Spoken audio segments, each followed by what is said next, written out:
Bonjour les amis, je reviens de formation près de la forêt de Brocéliande où j'ai appris la guidance en voyage intérieur aux plantes sacrées. Et en revenant, j'ai fait une découverte, ou plutôt une redécouverte.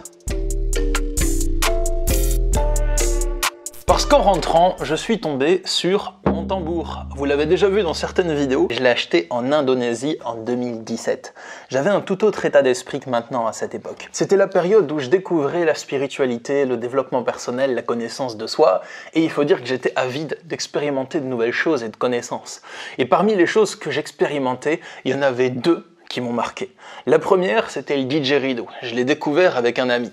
J'ai aussi un énorme didgeridoo, mais pour des soucis de voisinage, je vous montre le petit dans cette vidéo.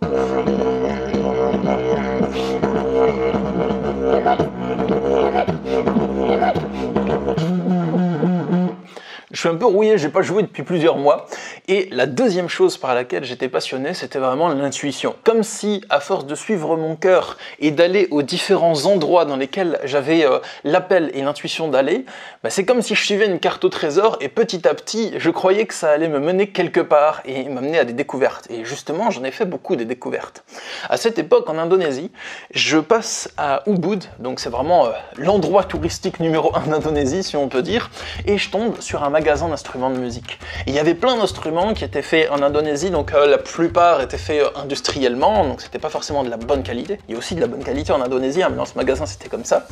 Et je tombe sur ce tambour. Normalement ça coûte à peu près une centaine d'euros, un tambour comme ça. En plus c'est même pas de la peau d'animal, la toile est faite en matière végétale. Du coup, j'ai acheté ce tambour, mais tout ça pour vous dire qu'en Indonésie à l'époque, j'avais un état d'esprit totalement différent. À cette époque, j'étais dans une relation qui n'était pas forcément épanouissante, et quand je suis rentré dans l'Indonésie, la relation s'est arrêtée. Les mois, les années ont passé, le Covid est arrivé les amis, vous-même vous connaissez.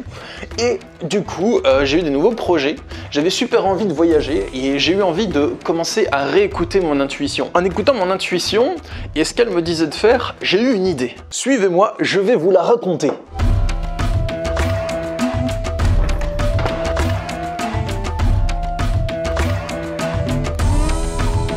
Et pendant ces mois passés à l'écoute de moi, le besoin que j'ai ressenti, c'était celui de voyager seul. Pour deux choses.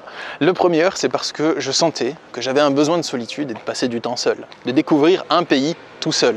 La deuxième chose, c'était qu'en voyageant seul, je pouvais aussi prendre du temps pour explorer différents lieux dans lesquels nous pouvons accueillir une retraite spirituelle. Et oui les amis, et j'ai eu deux pays qui me sont principalement venus à l'esprit. Le premier, c'est la Louisiane, dans les États-Unis donc, et le deuxième, c'est l'Indonésie. J'ai eu l'intuition très forte, l'appel du cœur très fort de voyager en Indonésie. Mais entre-temps, il y a quelque chose qui est arrivé et que vous connaissez très bien, c'est le Covid de ces morts. Et celui-là qui vient pas, on curera ses morts à la calope de ses morts. Pas facile pour les voyages, surtout en Indonésie, ils ont fermé leurs frontières pendant genre 2 à 3 ans. Donc tous les mois, je checkais sur les groupes Facebook de news pour l'Indonésie, je regardais les compagnies aériennes, je regardais le site du gouvernement pour voir quand est-ce que ça allait réouvrir. Et les mois passaient, et il n'y avait toujours rien. Donc ça retardait ma possibilité de voyage et surtout d'organiser une retraite spirituelle pour vous en Indonésie. Et récemment, il s'est passé quelque chose les amis, mais là il commence à pleuvoir, alors suivez-moi, je vais rentrer, je vais vous raconter la suite de l'histoire en haut. Il y a quelques jours, j'ai reçu un mail du site internet ticket.com.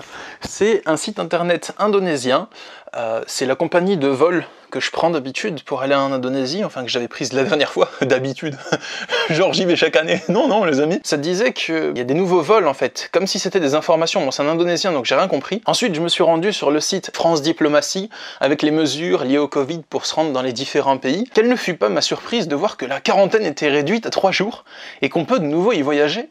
Donc les amis, ce qui s'est passé c'est que j'avais beau me dire que j'irai pas en Indonésie à cause du Covid, je sens que mon âme m'appelle à le faire, comme si c'était mon chemin de vie qui me disait « Stan, il faut que tu passes par là ». J'ai eu beau garder ça pour moi, le réfréner pendant le Covid, comme tout le monde, ce qui est tout à fait normal, cet appel s'est juste mis sur pause. Et maintenant que j'ai vu que les frontières de l'Indonésie sont de nouveau ouvertes, je vais voyager de nouveau en Indonésie quand il y aura vraiment encore plus d'assouplissement dans les frontières, mais je pense que c'est vraiment pour bientôt. Je vais y voyager et je vais y tourner des vidéos pour vous montrer mon voyage et pour vous montrer mes prises de conscience, pour vous partager le décor local parce que les paysages ils sont à couper le souffle, c'est magnifique les paysages en Indo, vous verrez les amis.